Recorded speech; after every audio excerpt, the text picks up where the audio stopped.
Sejam bem-vindos ao subreddit r/nosleep, um subreddit onde temos os melhores relatos de terror. Meu trabalho é assistir uma mulher presa no quarto parte 2. Pensei sobre a câmera acima de mim e tirei minha mão da minha cara. Rolei de volta para a escrivaninha e sentei-me lá, tentando parar de tremer, tentando me fazer respirar. Pense nisso devagar. A primeira coisa era, eu deveria apertar um botão? O botão vermelho era para uma emergência. Se ela estivesse presa ou coisa parecida, e ela estava tentando escapar, eles podem pensar que era uma emergência. Mas ninguém ficou ferido que eu soubesse. E eu acho que o Salomão quis salvar que para algo que era como uma polícia ou ambulância de emergência, não algo assim. Mas o que sobre o botão verde? Essa foi definitivamente algo notável. Não apenas ela estava pedindo ajuda, mas que ela estava pedindo ajuda para mim. Eu me fiz parar por um momento. Eu não poderia saber com certeza que ela estava me pedindo. Eu fui para a escola com vários meninos chamados Thomas. Era um nome comum. Mas as chances dela pintar esse nome quando eu estava trabalhando aqui? Eu não queria ser idiota, mas eu não estava tentando ser muito. Qual é aquele palavra? Mãe costumava dizer que quando ela lia seus livros de anjo. Céticos. Eu não queria ser um cético também. Eu tinha que acreditar que provavelmente era para mim. E isso era algo que eles iriam querer saber. Mas eu deveria apertar o botão verde? Minhas mãos estavam flutuando para a caixa de metal na escrivaninha, mas eu hesitei. Eu não gostava de quebrar regras, e eu estava com medo do que aconteceria se eu quebrei esses. Se eles realmente estavam mantendo-a como prisioneira, então eles eram provavelmente pessoas muito mais. Mas eu não sabia disso. Talvez eles fossem bons e ela era ruim. Mas eu apenas olhei para trás do monitor pela primeira vez desde a leitura das palavras. Raquel já estava movendo os quadros de volta do sofá, como se ela soubesse que a mensagem tinha sido recebida. Um pano em cada mão. Ela olhou para cima na câmera à medida que ela se moveu pela sala, e parecia que ela estava olhando diretamente para mim. Meu peito se apertou à medida que minhas mãos se afastaram dos botões. Não. Eu não achava que ela fosse ruim. Eu a tinha observado por anos. Eu sentia como se eu a conhecesse, saberia se ela fosse ruim. Estranhamente, de certa forma, ela era minha amiga. E eu estava tentando ajudá-la. Eu passei o resto de minha perna tentando agir normalmente e pensar no que fazer. Eu sabia que quem quer que estivesse assistindo poderia ter notado as pinturas ou visto como eu reagi, mas eu não podia me preocupar com aquilo. Eu iria tentar manter o controle e pensar em como eu poderia ajudá-la. A propósito, só as pessoas que eu realmente conheci ligadas a este trabalho eram um par de pessoas quando preenchi os papéis e então o Salomão quando ele me mostrou o quarto modelo e me contou sobre o trabalho. Eu não tinha como entrar em contato com nenhum deles, exceto pelos botões. Meus cheques eram depositados eletronicamente e eu nunca tinha me encontrado com ninguém mais que trabalhasse na sala de vigilância. Isso me fez parar por um segundo.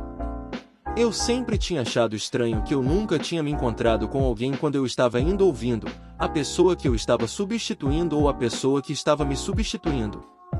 Eu sempre imaginei que deveria haver outras pessoas, outras salas de vigilância, e eles apenas nos programavam para que não nos encontrássemos. E eu ainda achava que havia outros. Parte do motivo de eu pensar isso era porque parecia que eu não era a única pessoa que usava minha sala de vigilância. A garrafa de água, o papel higiênico, o sabão, pareciam desaparecer mais rápido do que eu acho que eu estava usando sozinho. Se isso era verdade, talvez eu pudesse descobrir quem eram, e talvez eles fossem mais seguros para conversar do que quem quer que fosse que eu trabalhava. Eu saí do trabalho às 8 da noite, e em vez de pegar algo para comer e ir para casa, dirigi meu carro ao redor da quadra e depois estacionei na rua do prédio onde eu trabalhava. Nada tinha mudado enquanto eu dirigia por um minuto, nenhum carro novo tinha estacionado ou qualquer coisa, e se eu estava certo, eles não enviaram ninguém para me substituir até que eles tivessem certeza de que eu tinha ido embora. Então eu sentei e esperei. Eu estava cansado e a rua estava bastante vazia e entediante, mas eu estava muito animado e com medo de cair no sono. Toda vez que um carro passava ou alguém andava na calçada, eu me tensionava. Eu continuava imaginando um SUV ou van me pegando atrás de mim, homens me tirando do meu carro, me levando para algum lugar como onde eles tinham Raquel para me matar ou torturar. Meia dúzia de vezes eu quase liguei e saí dirigindo, mas toda vez eu pensava nela sozinha naquela sala. Ela não tinha ninguém além de mim para ajudá-la, e eu tinha que tentar. 2 horas depois, um homem gordo e calvo estacionou e começou a se dirigir para o prédio. Assim que eu vi que ele conseguiu destrancar a porta e entrar, abri a porta do meu carro para falar com ele. Então eu parei. Eu precisava ser inteligente. Eu não sabia onde eles estavam, mas eu tinha certeza de que havia câmeras escondidas no vestiário e fora do prédio. Se eu for correndo lá dentro e confrontar aquele cara, eles vão saber com certeza que eu estou aprontando alguma. Suspirando com frustração, fechei a porta de volta e esperei até que o seu turno acabasse. Eu considerava segui-lo como nos filmes, mas eu estava com medo de que eu simplesmente o perderia ou ele chamaria alguém para ajudar. Então eu esperei até que ele estivesse andando de volta para o seu carro depois de um turno de 6 horas, esperançosamente longe o suficiente para que as câmeras não vissem. E então eu conheci o homem que eu conheci como Charles Jefferies. Ei, cara, posso falar com você por 1 minuto? Suas costas estavam para mim e ele apenas acenou com a mão distraidamente sem olhar para cima. Desculpe, eu não tenho dinheiro. Tenha um bom. Ele congelou enquanto olhava para trás para mim enquanto falava. Oh Deus! Não! Não! Você precisa sair daqui, garoto. Não estamos autorizados a falar. Eu podia dizer que ele estava com medo, mas eu não podia arriscar deixá-lo ir ainda, não depois de tudo isso. Eu me aproximei e empurrei a porta de volta fechada enquanto ele estava tentando entrar em seu carro. Então você sabe quem eu sou. Eu tentei não soar mal, mas eu podia ouvir como eu estava com raiva na minha voz. Ele puxou a porta novamente, mas eu ainda estava segurando, e eu era mais forte do que ele. Depois de um segundo, um puxão mais fraco, ele se virou, seu rosto tenso e cansado.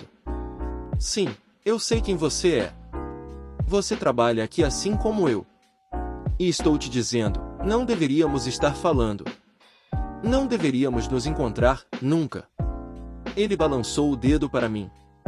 Você deveria fazer o mesmo, se ainda não for tarde demais. Eu franzi a testa. O Salomão nunca me disse isso. Ele nunca disse que era uma das regras. O homem balançou a cabeça. O Salomão. Sim. Bem, há muitas regras que eles não te contam. Aposto que eles não te contaram o que você estaria assistindo antes de começar, não foi? Quando eu apenas abaixei meus olhos, ele continuou. Sim, eu também. Eu estou neste trabalho há 10 anos. Eu vi outras pessoas chegarem e irem, geralmente porque eles quebraram uma dessas regras que eles nunca mencionaram. A única razão pela qual ainda estou aqui é porque eu mantenho minha cabeça baixa e minha boca fechada. Ele balançou o dedo para mim. Você deveria fazer o mesmo, se ainda não for tarde demais. Eu senti meu estômago se enrolar em um nó frio. Tarde demais? O homem esfregou o rosto. Garoto, você acha que eles não sabem que estamos falando? Você acha que algo acontece que eles não sabem? Ele olhou de volta para o prédio, um olhar de tristeza e medo nos olhos. Porra, por tudo que eu sei, você já nos matou aos dois. Ele balançou a cabeça, empurrou-me para trás e começou a abrir a porta. De qualquer forma, eu já não estou arriscando mais. Você precisa parar de fazer perguntas e apenas fazer o seu trabalho. É muito mais saudável. Com ele entrou em seu carro e fechou a porta. Eu não tentei impedi-lo desta vez. Embora eu já estivesse preocupado com o que ele me dizia, ouvir isso confirmado me paralisou. Qual era exatamente o meu plano? Ele provavelmente não sabia mais do que eu, e mesmo que soubesse, o que eu poderia fazer com qualquer coisa que ele me dissesse? Voltei para o meu carro com o coração pesado. Eu ainda estava com medo, mas mais do que isso, eu estava triste e envergonhado. Eu queria ajudar Raquel, mas eu não tinha certeza de como. Eu não estava desistindo, mas enquanto eu dirigia de volta para o meu apartamento, eu não conseguia pensar no que eu deveria fazer em seguida. Isso não era um filme. Eu não era um herói. E as únicas ideias que me restavam eram ir para a polícia, que poderia estar controlada por quem eu trabalhava, ou tentar conseguir provas de ela estar presa por conta própria. Enquanto eu estacionava o meu carro e entrava no meu prédio, eu tomei uma decisão. A menos que eu pensasse em algo melhor durante a noite, eu faria as duas ideias. Amanhã eu quebraria a regra sobre carregar qualquer coisa. Eu usaria o meu celular para gravar um vídeo da sala de vigilância, de Raquel e de como ela estava presa em algum lugar, e de mim contando tudo o que eu sabia. E eu enviaria por e-mail para todos os jornais, sites e canais da internet que eu pudesse pensar. Então eu iria para a polícia e daria uma cópia também, se eu conseguisse durar tanto tempo sem ser pego. Talvez, se eu fizesse tudo isso, mesmo que eles me pegassem, alguém ajudaria a Raquel. Eu estava cheio de preocupação e medo com a ideia de ser machucado ou morto. Uma parte de mim continuava dizendo que eu deveria apenas fazer o que me mandavam e esperar que tudo desaparecesse.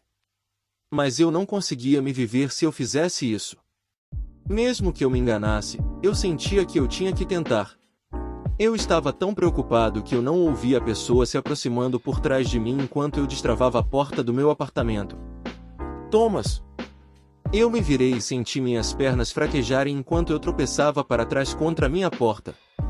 Eu tinha que estar sonhando ou louco. Eu agarrei a maçaneta da porta para me apoiar enquanto eu olhava para a mulher à minha frente. Não podia ser ela, mas de alguma forma era. Continua. Se você gostou dessas histórias e quer ouvir mais, se inscreva no canal.